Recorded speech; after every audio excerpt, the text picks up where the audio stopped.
Oh boy. Hey, everybody. Welcome to a penetration test done right panel webinar with Jeremy Johnson and Mike Simon from Critical Insight. My name is Jake Milstein. I'm the event host and I run marketing for Critical Insight. As folks come into the room here, just want to welcome you all. This is something that Mike and Jeremy have wanted to put together for a long time. I'll tell you who they are in a little bit, but they've both seen penetration tests done wrong and clients just being really annoyed with penetration tests done wrong for so long that we do a bunch of events and they said like we gotta show people how this is done right. One of the other things to say is, we do a bunch of events here. We do free security awareness training every other Friday. We really started in the pandemic, and what we found is there's a lot of teaching we can do, a lot of learning from folks. From folks in the community, folks who are our customers. And so we're doing an event every other week. And if you're not getting the invites to them, you should let me know and we'll make sure that you do. And with that, we'll really get started. Jeremy, can you go to the next slide, please? So Critical Insight provides a bunch of services. This is not a sales webinar. I'm not going to sell you anything, but it would be silly if I didn't tell you what we did because, hey, I run marketing. So we do managed detection response, which means we watch your network 24/7. We do incident response. We do incident preparedness. We'd much rather help you with incident preparedness than incident response, but we'll do that too. Obviously, we do penetration testing because we're going to talk a lot about that today. We do security assessments, vCISO engagements, and the like. One of the things that I like to say is, we're an entire team of security experts that amplify and augment your team. Next slide, please. So things to know, state of the end, there's a survey. We want your opinions on how we did today, on how our events go. We've taken a lot of feedback over the course of the pandemic on all of these events and made them better. Believe it or not, this is what better looks like. It's my smile. And we do, and there are prizes in the survey when you take it. Some folks, want a gift card, and we send gift cards. It's like $5 gift card to Starbucks. The other thing is you can donate to your gift card to a food bank. Also, on the right, there's a chat. Ask your questions in the chat. And when you have questions, I'll interrupt Jeremy and Mike and ask your questions. So, in the chat right now, I'd love Jenny's there who works with us here. Please ask your questions as a starter. Put in the chat where you're from. We're curious where everybody's joining from. Next slide, please. And so, the real stars of the show today are Jeremy Johnson, who was our lead penetration tester and is now our director of adversary replication and detection. And boy, he's done a lot of penetration tests and really as we're excited about this. Mike Simon is our chief technology officer, and he has been breaking into networks longer than Jeremy and I combined have been alive. And so he has a lot to bring to this. And with that, I give it to Mike. Oh, one thing. Oh, yeah, Mike did want me to say this. This is important. Mike's fastest penetration test was with a bank. He got in 30 seconds. And with that, I give you Mike Simon. Hey, thanks, Jake. And I'm actually excited to be here today. I'm excited for this presentation. The topic is something that Jeremy and I have talked about a lot. I'm going to make my intro really short. I want to leave all of our time for real content, which Jeremy's going to present. He's going to start actually with a demonstration of some tools that he uses as a penetration tester. Everybody likes demos. They're kind of interesting to watch. I will say that in a lot of ways, the tools themselves and how you do a penetration test has a lot less interest for us in this case than how you construct that relationship and exactly what you're expecting and getting from a penetration test. And we're going to talk a lot about how to get the very most out of it, how to get what you're looking for the money you pay to actually have somebody do a pen test. With that, I'll hand it over to Jeremy for the demo. Hey, thanks everybody.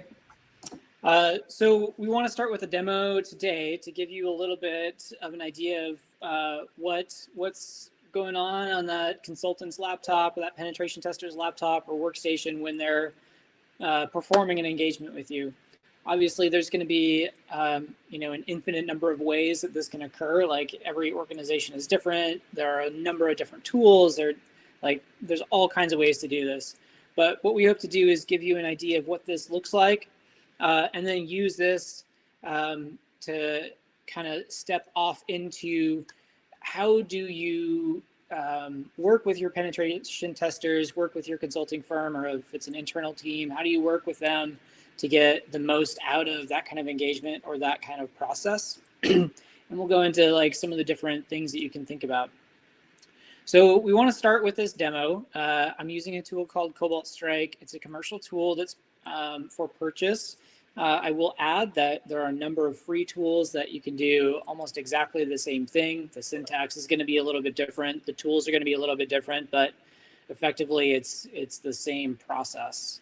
I'm going to show you gaining a foothold, elevating privileges, stealing credentials, using those credentials to laterally move to another system, stealing more credentials, stealing domain admin credentials, and then finally stealing a Kerberos ticket granting ticket, which is kind of a game over scenario because that provides the so-called golden ticket, where you can create a Kerberos token that lasts for 8 years and has like enterprise admin or domain admin privileges and gets everywhere. So in order to run this demo effectively, we have to make some assumptions so that it doesn't last, 8 hours. Like sometimes this process can take several hours. So some of those assumptions are the user has local admin access, that same user has local admin on a nearby server, that there is a domain admin session on that server, and that we can evade EDR. In this case, we're using Windows Defender. We disabled that tool. But for the purposes of the demo, I just want to share that evading EDR sometimes is difficult, but it's not impossible. And every month we have to update our skills in order to bypass the latest EDR solution. And rather than go through all that, we're just turning it off to kind of give you an overview. All right, so with that, I'm going to start. I learned a long time ago that it's best not to taunt the demo gods, and I don't have enough chickens to sacrifice to appease them. And so we pre-recorded this demo and I will walk through it. And that just prevents us from having some kind of random failure from preventing the demo. All right, so this is the tool Cobalt Strike. It has a graphical user interface, makes it pretty simple. It also has a command line interface. This is a PowerShell command that we've been using for a number of years. It downloads an executable from a website, a binary, and then executes that executable. So of course, this is pretty straightforward, but I can add that this could be anything. This is just an example of getting a foothold. It could be a web exploit, it could be phishing, it could be malware that was downloaded. This is just one way to do it. So we executed that. It launched a little program or a beacon on that host. And now that beacon is communicating back with our command and control server. So this Cobalt Strike window is our command and control server. And then in the background is the workstation that we've compromised. So once that beacon checks in, then I do a number of information gathering techniques, because I want to know what kind of system is this, which version of operating system is it, does it have any vulnerabilities? So I would check version numbers. What domain or what is the name of the domain that I'm on, who's logged into this machine. So just gathering a bunch of recon and intel to help me as a penetration tester understand or to provide me situational awareness. Where am I at? Who's around? And it takes a moment. Initially when these beacons check in, their default is sometimes 30 seconds. I change the time to 0 seconds, so it's faster. So we can see it, the workstation starts to, that beacon, grab the info from the workstation, begins to return that data. And we can see we're on a Windows 10. It happens to be a Server 2016 data center because that's our lab environment. Further down, we can see that our domain name is ci.lab.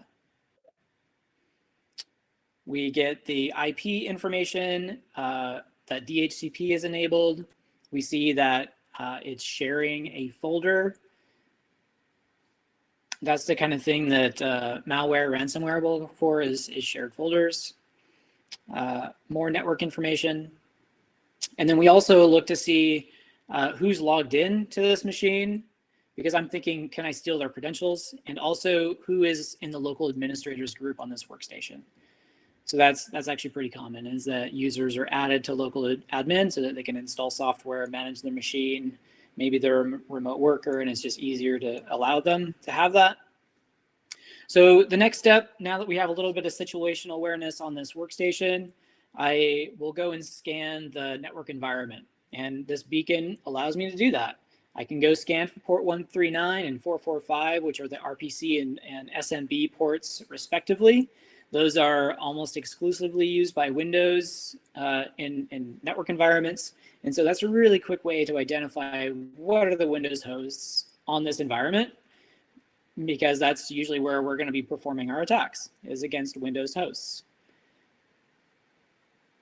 So we can see that scanning begins to return some results. We have some IP addresses that are alive. I just have an extra tab open. It's kind of meaningless. And then we can see that scanning also identified what the name of the device is and that it's a Windows machine. Okay, so now I have an idea of the workstation that I'm on, and that there are a few other machines in my environment. There's a machine called server, and there's a machine called DC.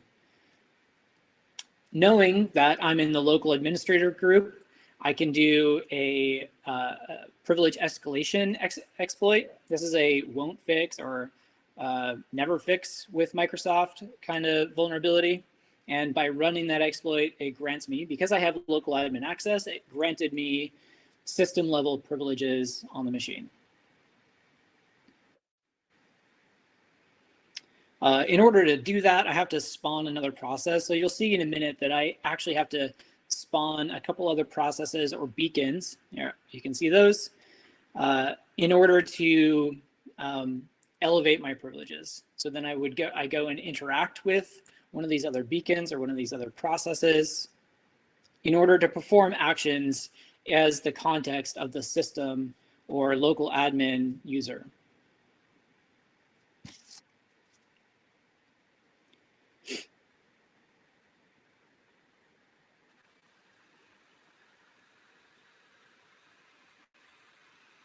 So the next thing, as a system level user, I want to grab any of the clear text passwords or password hashes.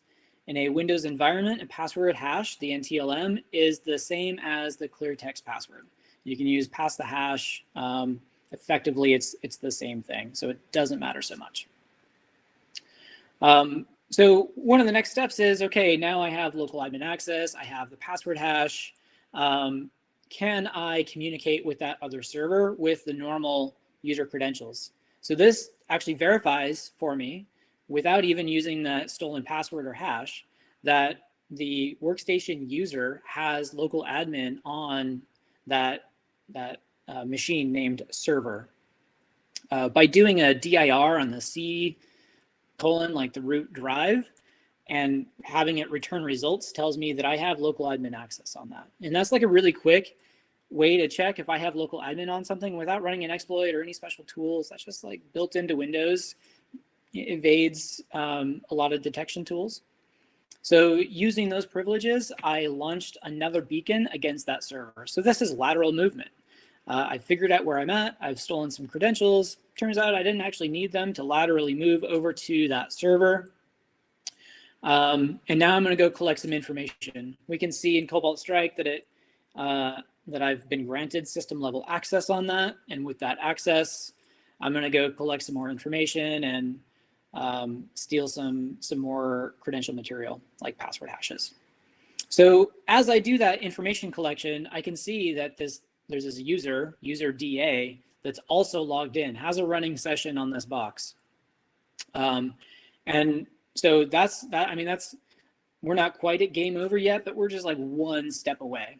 So now that we have the user DA password hash, we can now do what's called pass the hash to steal the Kerberos ticket granting ticket from the domain controller. So I don't need to launch a beacon on the domain controller. I don't need to like put anything on there. I can do that remotely from this server, this workstate or this system named server, run a tool called DC Sync, and do a targeted attack to only grab the Kerberos ticket granting ticket. We don't always have to do this. Sometimes we just need to grab a domain admin account, or sometimes the objective of the engagement is different than this. But this is kind of like the coup d'etat that effectively shows complete ownership of a domain by a malicious or offensive security team. Because once you've stolen that ticket granting ticket, you can set its expiration date for like 8 years, and you know that's like game over. That's reinstall your domain environment and cycle that curb TGT a few times. Okay, so that's the demo. Again, we wanted to kind of like put your head in the space of here's what your penetration testing team is possibly doing on your environment, what they're kind of thinking, some of the tools that they might use and how they use them. So let's talk about how to set yourself up for success for these engagements. So as Jake mentioned, I was the lead penetration tester for a number of years at CI Security. I started the program here, I built the program here, and I've been on all the sales calls to like sell these and have heard all the reasons for why people want a penetration test. So there's the compliance requirements. You got to like check the box for PCI, you got to check the box for HIPAA, whatever it is. Sometimes it's a controls assessment. Maybe there's merger and acquisition, maybe there's selling something, I don't know, like, but you need to make sure that the controls, the security controls you put into place are actually working the way that they're designed to. There's some like technical requirement for that. I've also seen like budgetary justification and prioritization. So some organizations, they know they have security problems. They've been maybe explaining that to their leadership. Maybe they're not getting a lot of buy-in, but for whatever reason, they're able to justify a penetration test or like some kind of consulting engagement with this in mind. And they can use the output from this engagement to help them justify better security controls or a more robust security program. And then finally, rarely, but sometimes we get organizations who just have a lot of self-awareness. They know that they have problems. They want to grow as an organization, mature their security program. And this is a way to do that, to have a specialist come in and point out some of the specific flaws or problems that could lead to increased risk. So when you first start talking to the company or the organization or the team that's going to do this, we always start talking about scoping, like what's in scope. Are you talking just an external pen test, internal? Is this phishing? Is this application testing? Do you want some kind of physical attack? So somebody to come on site and test physical controls? Or usually it's going to be some combination of the above. And it really depends on what you're trying to get out of this. And going back to the original, why are you doing this? What's your driver? When you're thinking about scoping, I always encourage our clients to think about maximizing that opportunity while your tester is there. You know, depending on your budget and how much time that testing team has, like there's always going to be some kind of time constraint. But my preference usually is to coach keeping as much as possible in scope. To have the testers, like if you have an idea of what you need to be tested, sometimes during the testing process, that red team will discover things that are related to it, that are kind of tangential to it, that maybe weren't in scope originally, but are connected and do create a security risk. And if you keep scope extremely narrow, it's hard to investigate those things and see what the impact would be. Collaborate with your testers when appropriate. And I'll talk about that in a minute, and when it's appropriate and maybe when it's not so much appropriate. But when it is, I would say lean into that, collaborate, and you'll get a lot more out of the engagement if you can have that kind of relationship with that team. So during the engagement, if you know it's occurring, and again, we'll like get into some of the black box, white box kind of definitions, but if you know that it's occurring, monitor your logs and your security tools and absolutely deconflict those alerts and those event logs with your testers. If you see something in an event log or one of your tools is like popping a warning, go ask your tester. And I'll tell you why, for like two really important reasons. One, make sure it's them and not real malicious activity. I can't tell you how many engagements I've been on when the IT team wasn't sure if it was us or actual malicious activity, and it was actual malicious activity and not us. And so don't assume that it's the red team making all your tools light up. And the second reason is, and I'll get into a little bit more detail about this, but this is a great time to see what do your logs catch and what are they missing. And I'll talk a lot more about that later. If you can, if it makes sense, increase the logging level and add some kind of data capture or packet capture to that environment to capture what the testers are doing. That's an opportunity for you to train yourself, your team, your tools, while there's somebody replicating some kind of malicious activity in the environment. And then if you can do this kind of collaboration, if you can do something that's more like our purple team that I'll talk about in a bit, you can use this opportunity to tune your alerts. If your EDR solution or some other security solution isn't alerting you to the presence of that red team, take the opportunity to find out why. Hey, Jeremy, that's a really good segue to a question from Julian here. He says, how can this attack overcome lapse and endpoint security that blocks known malicious processes? So, yeah, with respect to lapse, the attack that I showed is not using, well, so lapse is like the local workstation administrator password, not the domain, not a domain user account. So it's the local administrator. If you have a user that's added to the local admins group, then lapse isn't really related to this. And secondly, there are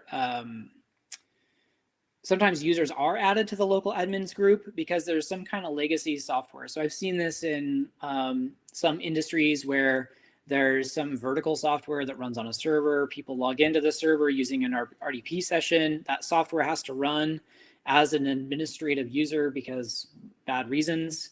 And so the user is granted local admin privileges on that server. And then we use another tool called Bloodhound to kind of sniff out where people have access. So what was the second question, Jake?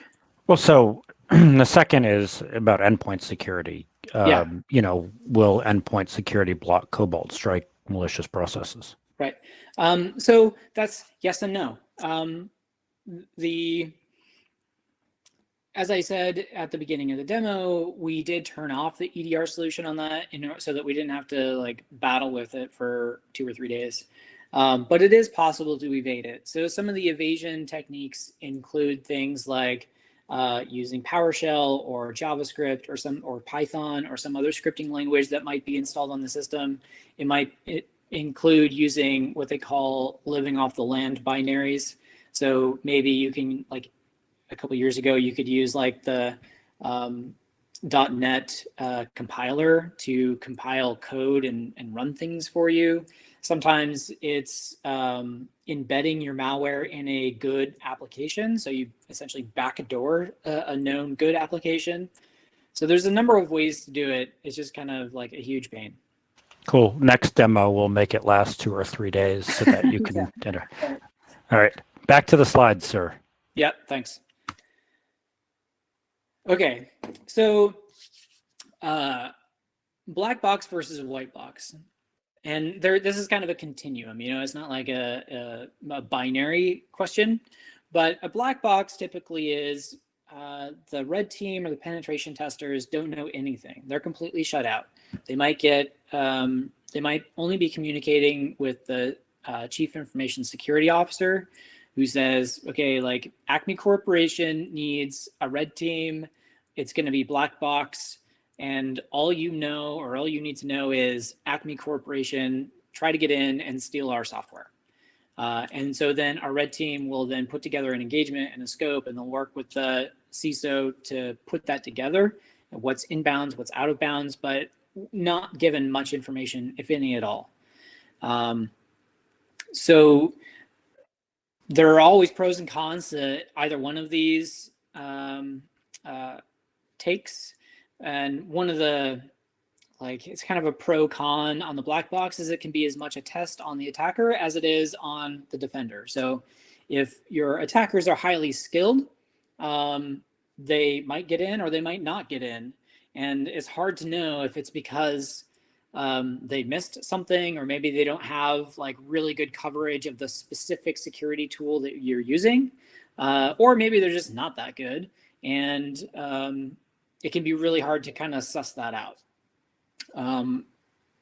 The attacker can spend a lot of time gathering information. So a black box typically will last a lot longer. Like they can go months, where it's like an actual red team engagement with multiple red team people on it, like team. Sometimes there's less time to perform the attacks because they're staying within the engagement time and the scope. They've spent a lot of time gathering the information, doing reconnaissance, learning about the security tools at the organization, and then putting together a plan of attack. And then maybe they execute their plan of attack and it doesn't work. So now they got to go back to the drawing board and like try it again, and like keep trying it again until they get in or not. And again, it's like this is either a test of the attacker or a test of the defensive tools, the security controls. These, in my experience, a lot better for mature organizations, matched with really effective red teams. So like Fortune 500, where there's a full security team that's been practicing this kind of stuff for a while, and they know what their vulnerabilities are. They have a really good sense of what their controls are, and now they need a true test of those controls to make sure that they're working the way that they expect them and that they didn't miss something. From a red team perspective, it can push us to be a lot more creative.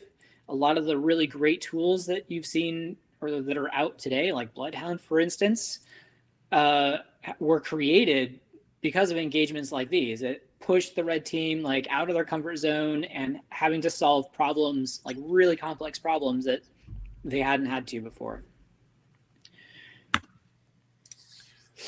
So Jeremy, yeah. quick question. In a black box versus white box test, one of the things you did mention was how limited always, even if you have months, it's limited time right to perform a test. Could you compare that to how much time your attackers have? I mean, your attackers have as much time as they want, a month, 3 months, a year, 2 years, 5 years. Yeah, as well as there being an unlimited number of them. Yeah, I mean, yeah, it's a pretty wide spectrum, which, again, is kind of why we see those and encourage those more for larger organizations who have like really serious concerns, like the big retailers. There are like, they legitimately have APTs who are targeting them specifically and trying to get in, and they spend years trying to get in. So a white box, sometimes we call these a crystal box. White box, maybe is a little more familiar, but and this is kind of the space that we typically operate in with a lot of our clients, but we ask for as much information as they wish to share with us. And the reason is because we're allowed to get more coverage in the environment when we have more information. So we can focus on what the known weaknesses are. If, for instance, an organization has a number of controls that they've put in place in the past year or few years, and they want those tested. Maybe they just stood up a bastion host, which kind of segments or allows access to segmented networks. Test the bastion host. Maybe they did some work with their security controls, test those specific controls. Or maybe they don't know, but they have some suspicions. Like, I think every IT person has suspicions about what's secure, what's not secure, while also allowing for kind of the organic discovery of those vulnerabilities that maybe IT team doesn't know about. So in a white box, more time is spent on the demonstration of impact and exploitation versus the recon. So don't have to spend so much time figuring out like trawling LinkedIn, looking for what is on the like network security employees resume, like, oh yeah, experience with Cisco AMP or whatever. Oh, like I bet they use Cisco AMP at this organization, but maybe they're spoofing. I don't know. No, in a white box, you would probably tell us, hey, we just bought this, or we got a couple years ago. We've seen some things get through. We've seen other things get caught. Can you help us understand where that threshold is? We also get more coverage of assets.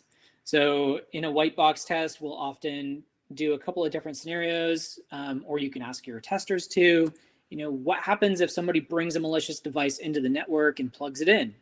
Not only does that give you an understanding of what that threat and risk is, but it also gives the red team or the penetration testers access to your network environment and able to run like broader and deeper scans, giving you a more holistic view of what the vulnerabilities are. And the reports tend to be a little bit more comprehensive because there's just greater coverage. So then, like I said, this is kind of a continuum. And you can kind of go something more like a gray box, like, okay, here are the IP addresses that we want you to test. This is the scope. We've deployed maybe some tools, or like, here are some of the tools that we're using, and that's all we're going to tell you. Like, you tell us the rest, like help us understand what we're missing. And this, this is like oftentimes a discussion with the client. If you're open to it, then it allows you to know, like, okay, we haven't completely told them everything, and what can they find on their own without requiring the red team to find everything on their own, which again, I'm not going to say it's like in some organizations doing a black box test doesn't make sense, especially when the security program isn't very mature, because the red team spends a lot of time doing discovery and recon and very little time doing the demonstration of impact and exploitation. So showing you how bad those vulnerabilities actually are.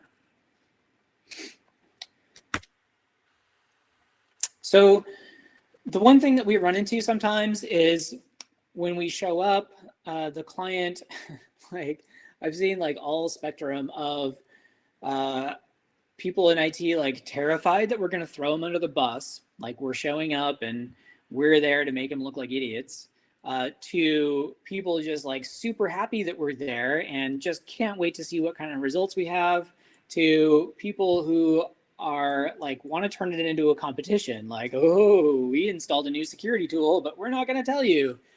Can you figure out what it is? And it kind of feels a little bit awkward because we certainly don't feel like it's a competition with our client. We're there to help you get better. We want you to know what the vulnerabilities are and help you understand where your risk is at.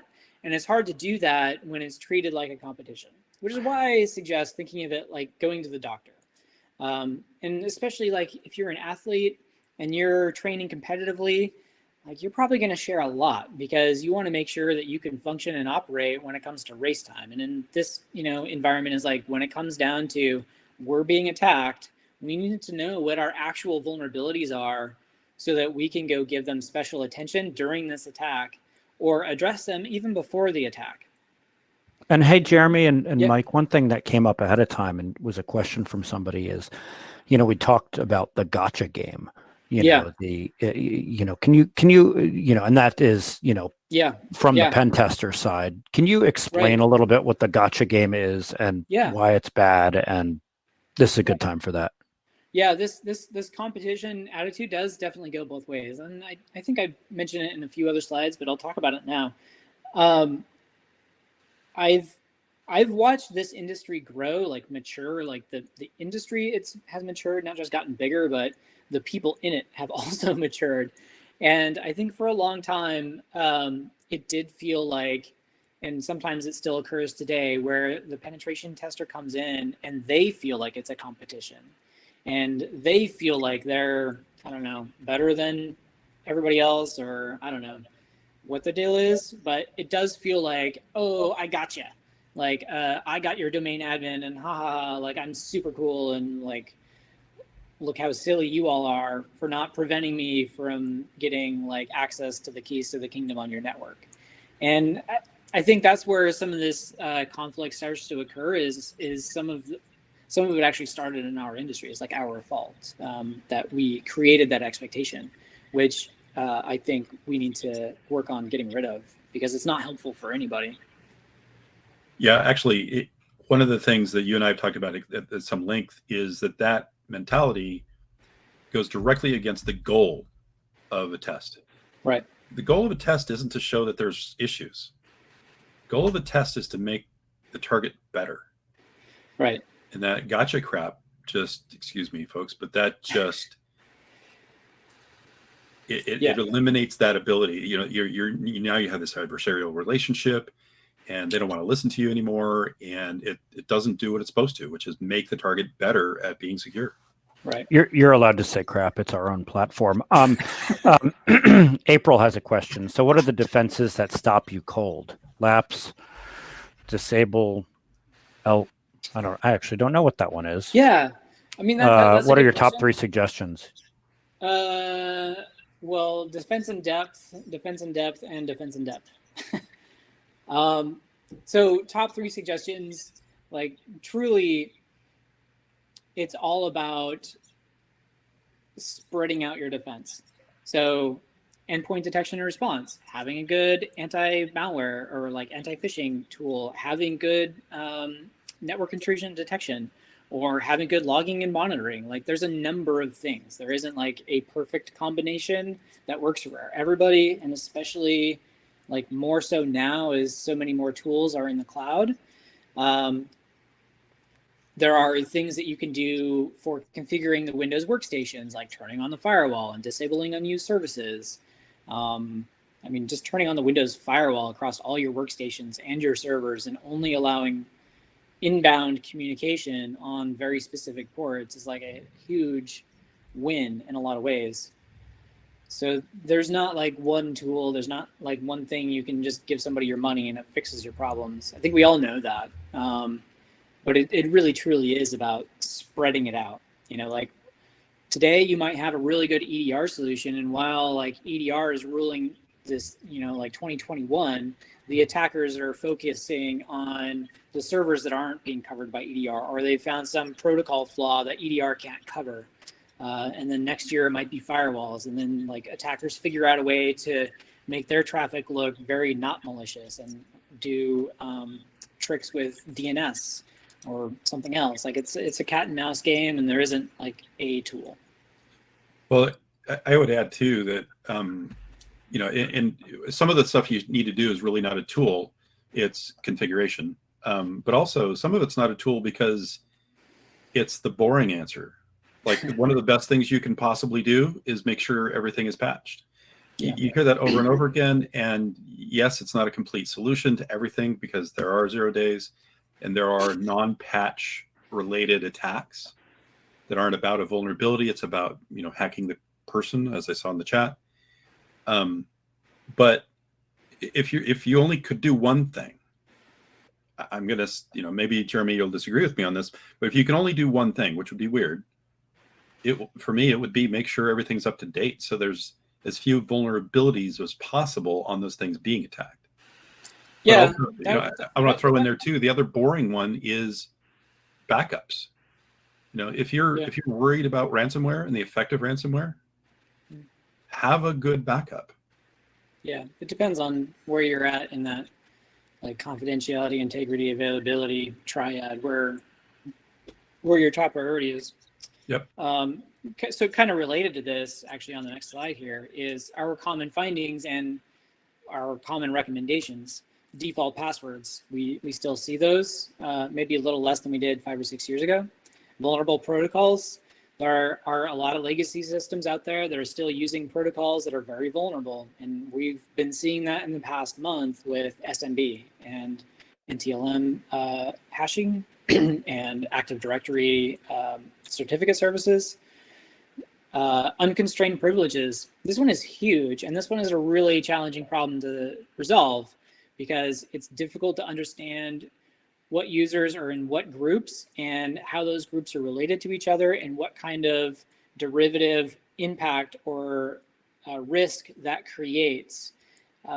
Generically, we might call that too many domain admins. Sometimes people are added to groups that are also part of domain admin or have excessive privileges, and they an unprivileged user kind of de facto has domain admin privileges through a specific attack chain. And so the answer to that is getting a handle on your Active Directory users and groups and permissions. Service account passwords. Like this is one that we pop regularly on engagements. These service account passwords for like SQL Server or random applications that are in the environment. The password is never changed, or it's a weak password, and it's very easy for any authenticated user to grab the password hash. The hash is kind of slow to crack, but if it's a weak password or you have a large enough dictionary or like history with passwords, it doesn't take very long. Vulnerable workstations, to Mike's point, and little to no logging and monitoring. That one's like, we come in, we do our thing, and there's, from the client's perspective, no artifact of our presence, or they're not aware of any artifact of our presence. They don't have logging and monitoring. They certainly don't have centralized logging and monitoring.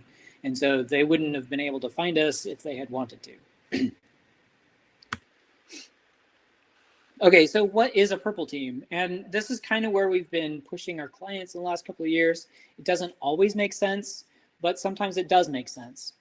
So what is it? Why should you get one, and how does it work? So a purple team is like, if you took the two paint colors, red and blue, and mix them together, swirl them together, you get purple.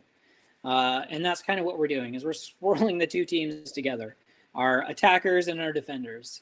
So imagine taking real world attacker tradecraft, combining that with blue team knowledge. When blue team is like, oh, we've got this really cool new EDR product and we're going to install it on all of our workstations. And red team can say, oh yeah, I know about the bypasses to that one because we've been fighting with it at other engagements. Or make sure you turn on this setting and not that one because that's what really stops us in our tracks with that solution. Or let me go install it on a workstation. Let me go run my malware and show you what the alert looks like when I run that tool. Because sometimes it's not obvious. EDR solutions can be a total pain in the ass with what they share with you based on what the attacker is doing. Sometimes it doesn't match up with reality, which can be really frustrating. But knowing that in advance, or knowing that as part of your deployment process, will help your team respond to real attacks. And this is kind of the live fire testing of your detection and prevention tools. Like, okay, red team, go do your thing, and we're going to go watch our tools, and then we're going to do it in the conference room, and you can let us know when you run the attack, and we're going to watch for the little email icon or the alert or whatever's on the dashboard and see if we see it. And if we don't see it, let's dig into that in the tool. Is it a config setting? Do we need to contact our vendor? Let's figure that out while you're here. And this turns into this like collaborative back and forth. Red team gets to learn new tools that the defenders are using and how that client and organization is working with that tool and how effective it is. And then the blue team gets to understand how well their tool actually works and how well the deployment is. And it can be very educational for everybody. So why? Well, educational. We've done this with organizations that are like dipping their toe into the security space, like setting up their own security team, or maybe they want a refresher, or they know that that live fire, like interactive engagement helps keep their team sharp and up to speed on what attackers are doing. Of course, identifying the gaps in detection and prevention controls. So when red team is ripping through the network, laterally moving and like compromising machine after machine, it makes it really clear where those gaps in detection and prevention tools are, and helps the blue team understand like why an attacker took that path, how they took that path, and where they might be able to place some more like controls to prevent that or slow that attack path down. And I talked about gaining experience, knowledge transfer. I think just having, especially like when you have a blue team that's pretty focused on doing their work and very familiar with their tools, and you have a red team who's spending all of their time figuring out how to bypass and evade detection and prevention tools. They're spending their time on their tradecraft, understanding what attackers are using today, what the new vulnerabilities are in 0 days, and what the new tools are, and all that stuff. You have this really great synergy, cliche word, but really great synergy between two teams who are able to collaborate on that and share that. And then it's less gotcha and more check this out. So not like 3 hours after we take or steal your domain admin or create a golden ticket. It's more like, hey, why don't you come here or let me put this up on the big screen and I'm going to show you me running Mimikatz and creating a golden ticket. And now look at what I can do with this. And for some people who have like a hard time understanding the offensive security space, that's a real eye opener. Or when we pull up Bloodhound and we show, hey, here's the attack map from this like nurse to domain admin. And here are the groups that an attacker would like pivot through, groups and workstations would pivot through in order to compromise your domain because this nurse is in this group. And then you can demonstrate like, hey, take him out of this group or change the privileges on this group and boom, that attack path disappears. And it like makes it really clear to everybody that we've worked with. So how does it work? Well, sometimes we do these as part of our penetration test. Like we call it a penetration test for their compliance purposes, but we treat it like a collaborative purple team engagement. We want to identify the objectives of the engagement. We're going to do the same kind of scoping, and we're going to perform the same kind of testing and tradecraft application. It does slow it down because now it's collaborative, and instead of disappearing into a conference room for a week, we're with the blue team or with other people, or we're doing more communication. And so in that way, it's different than a penetration test, but we're still running the same kinds of tools. We'll often do more planned actions and more communication and demonstration of that. So rather than like ripping through the network and collecting credentials and like pivoting through different machines, trying to get the objective of the engagement, like stealing DA, dumping the database, like from that other thing, stealing source code, we slow it way down to share that. And then, of course, I talked about collaborating with the defenders during the process. Okay, so that's what I have, and I've left, I think, exactly the right amount of time for Q&A. We could do Q&A for a long, long time. So, a couple of questions. Mike, one for you. Lauren wanted to know about that 30-second into a bank story. So now you got to tell that story. It's like a lot of those kinds of stories. When you get in really, really quickly, it's almost always because something really awful has been done. In that particular case, I was loading up some tools that take a little bit of a time to load and kind of get going as the penetration test started. And while I was waiting for the tools to actually just load and kind of make their presence known, I idly was on the bank's actual web banking website and typed in a fairly trivial administration username that would clearly be an administrator and an incredibly trivial administration password, and was granted access instantaneously. Sometimes it's not about the cool slick stuff. It's, Jeremy and I talked about this before the meeting. Sometimes having a junior on a pen test is really helpful because they test all the things that you just assume won't work, because that'd be dumb. Yeah. But in fact, right.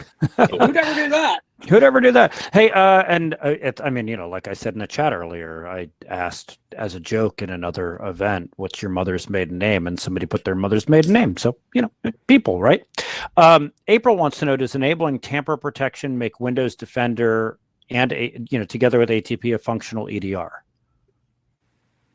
Yeah, I think Windows Defender in general is a functional and solid EDR. It's caused me a lot of pain trying to evade it just on its own. Yeah. And if folks have other questions, put them in the chat. I see a couple of people are putting things in. Peter says for pen tests with a very small number of findings, small attack surface area, secure network, et cetera, how does your reporting to the customer change? Yeah, that's a challenge. I think what really helps is when we can list all the things we tried that didn't work. If there's one port open and one web application, and it's a really simple web application, like that's really hard. Like it's probably going to be a pretty small financial type of engagement, like really small money wise. And there just might not be anything to actually even find. Mm-hmm. I mean, truly. In other cases, when we know we're going up against a pretty hardened target, we're like extra diligent about writing all the things, like the 60 things that we tried and the one thing that kind of worked, versus a target that we know is going to be pretty soft, and it's going to be the 60 things we found and maybe a couple of the things we tried and didn't work. The challenge is not creating a 300-page report that's going to collect dust on the shelf. Like we want to be able to provide actionable information that doesn't cause this feeling of being overwhelmed and that you can never fix the problem. So there's a balance there between providing too much information and too little information. There's an aspect of that too, Jeremy, that you and I talked about early on as you were creating the program for CI. And that was, I think a lot of folks, at least traditionally or old school in penetration testing and information security, felt like if they revealed their secrets to the customer, like here's the tools I used and here's how I used them and here's what I did, that would somehow lessen either the impact of what they did or diminish their ability or anything like that. And you and I feel completely the opposite. And I think that's related to that question. No, and I'm glad you brought that up, Mike, because I actually wrote some notes to myself, realizing that I probably could have tucked another slide in there about reporting. I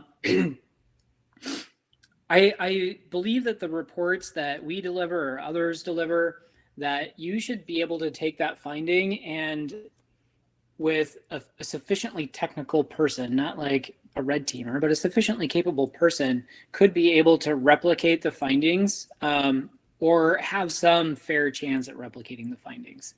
What I don't want to do is provide a report that gives you scan results and you don't know what the scanner is, you don't know what settings were used with the scanner to produce those results, and you're required to hire the same team to come back and reproduce those results after you've tested or to try to verify the setting. If it's something as simple as running Nmap with a couple of switches against the device, I think you should have that information so that after you patch it, you can run the same tool and see that you got a different result. In other words, that you fixed the problem. I've also known, like, having gone back to clients year after year, being able to look back at the results and repeat some of the things myself has been very helpful. And I want to get to a question from Peter here. You know, what have you found works best for pen testing team collaboration, sharing notes, tool output, artifacts, etc.? So what I found best is when we're all sitting down at the same conference table. I stopped going into the field so much as of last year. And so the whole like COVID, everything is remote thing hasn't been my problem to resolve. It's been my team's problem to resolve. And they've been struggling through how to do that well with other teams. But I think, you know, when we're able to sit down in the same room together once or twice or for the whole week, if we can afford the time, that's really when we get the most out of it. Absent that, then it's regular check-ins with the team, or it's sitting in the same space as the team in like the IT department. And then even absent that, then we're doing a lot of email communication back and forth. Hey, did you see this? Hey, let me know as soon as you see something, which I would say do anyway all the time. And hey, a question actually came up earlier, and Mike answered, but not everybody's watching the chat, so I'm bringing it up. Adam asked, you know, so we do both sides of this, right? So we have Jeremy and his team trying to break into networks, and then we watch networks. We, you know, have 24/7 security operations center. So, you know, is it weird to have one company that does both, and do they know what the other side is doing? Mike? Well, so the answer I gave in chat was the actual answer for the company, which is it depends on the engagement and what the customer wants. So in some cases, like if it's a customer that has been with us for years, it may be that what they want is to make sure that we have all of the visibility. The blue team, our blue team, has all of the visibility into their network that we think we do and they think we do. And that would be a highly collaborative one where we're working together, to see, hey, while you've got this test going on, we are also watching it very closely, as we always do, but also then reporting, oh, this is a test, as opposed to, hey, you should shut this machine off because it's been compromised by an attacker. We also do the opposite end of that, though. We do information embargoes where usually I know, and obviously Jeremy knows, but nobody in the SOC does when we're performing a test. And that will show that we're doing the job, that we're actually watching that network and able to see that attacker as it happened. Now, often, if there's no compromise, if what we're seeing is a lot of failure, that doesn't elevate to the point of, hey, customer, something terrible just happened, because it didn't. But that's kind of our stance on it. Jeremy, you've got a lot more experience on both sides of that table. Yeah, well, you're absolutely right. Like we definitely have that information embargo. I have two teams. One of them is a red team, and one of them is a R&D, like kind of a blue team. And so we have regular meetings where our red team is sharing their latest tradecraft with the blue team, and my research team does not communicate with the SOC when an engagement is occurring. But they are able to dig in and look for the indicators that the red team might be creating. So we're this weird kind of like side unit that is kind of hard to explain. I've had to explain the name of your department actually does it, which is adversary replication. We decided for us to defend well, we need somebody at Jeremy's caliber heading up R&D and replicating what an attacker does in a lab so that we can detect that when it happens on customer networks. That's Jeremy's job nowadays. And, so we're getting toward the end here. So I want to do a couple of things before people have to drop. Number one, I'm going to share the survey link in the chat right here. I recognize how ironic it is to talk about, penetration tests and then share a link, but hey, that's what I have. So please click on the link and take the survey. We would really appreciate it. It makes us better. Also, I see, like, Ren, you have a question in there. We have a new team member named Madison who's going to grab some of the unanswered questions and then email you an answer after getting them. The other thing I want to talk about is one of the things that we have been able to do recently for some organizations is a quick 60-minute 13-point assessment. It goes beyond penetration testing, obviously, or it's different than penetration testing. It's assessment. We have 4 spaces left in August. If people want these, we're just doing them at no cost because of all of the stresses over COVID and everything, just for a little while. So if people are interested in that, shoot me an email, or you can ask for it in the survey. Again, my email is jake@criticalinsight.com. And because I run marketing, I have to show you our services. So if you're interested in anything, this is where you tell us. Sonny says, this is link from a trusted source. Depends, Sonny. Do you trust me? Trust marketing, right? Mike and Jeremy would never trust marketing, but that's okay. It is a fine link. And then lastly, we talked about the survey. I want to give you our email addresses. Mine's at the bottom. I can be your conduit to anyone, jake@criticalinsight.com. There's Jeremy. There's Mike's if you have questions. Yeah. So just real quick before we go, last quick question from Hector, and we're going to go a little bit over time. So if folks need to leave, totally get it. Do you recommend removing administration rights on a work group computer or use power user rights? Jeremy? Yeah, I generally believe that a normal user that's browsing the web, checking their email, doing their day-to-day work should not have any kind of admin access to their device. And if they do need admin access to the device, they should have a separate account that is used only for that privileged access. It should be used to perform the privileged tasks and then logged out immediately after those tasks are performed in order to clear cached credentials. Cool. Thanks, Jeremy. All right, everybody, our time is up. Please take that survey. The link is in the chat. I promise it's not a malicious link. And, trust me, which is what a bad guy would say. But there you go. That's how it goes. And for the other folks who ask questions, I'll make sure Madison gets you an answer. If you gave us your real email address. If you didn't give us your real email address, then email me and I'll get it to you. Just jake@criticalinsight.com. Thanks, everybody, and have an awesome day. Bye-bye. Thank you.